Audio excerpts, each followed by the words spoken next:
מה זה התנ"ך שלנו? לימוד התנ"ך באופן חווייתי ומהנה של הורים וילדים הלומדים יחד ספרים שלמים.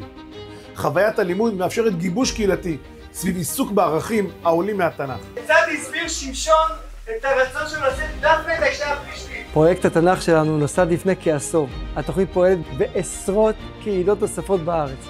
בתוכנית משתתפים אלפי לומדים, הורים וילדים גם יחד.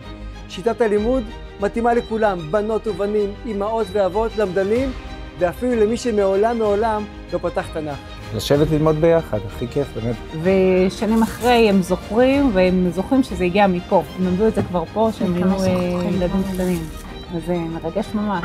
לימוד הזה מאפשר לנו כהורים הרבה פעמים להיות מרותקים לשיעור, לא פחות מהילדים, בעיניי אפילו הרבה פעמים יותר. ההורים והילדים יושבים יחד סביב ספרים מונגשים וצבעוניים, בהם מובאים כל הפסוקים עם ביאור קצר, מפות, איורים מבארים, חידות, שאלות מדייקות ושאלות לדיון, שמאפשרות להורים ולילדים גם ללמוד וגם להעמיק את הקשר ביניהם.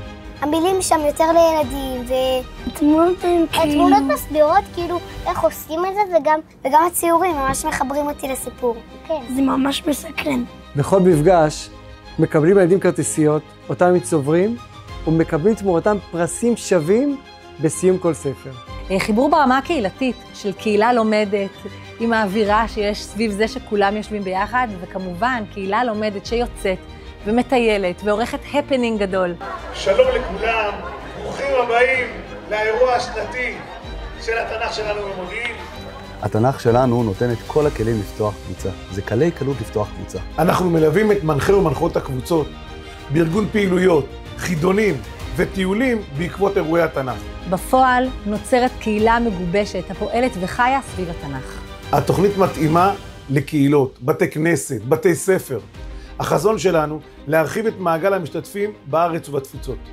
מזמינים אתכם להצטרף לאלפי לומדי התנ"ך שלנו ולפתוח קבוצה אצלכם בקהילה.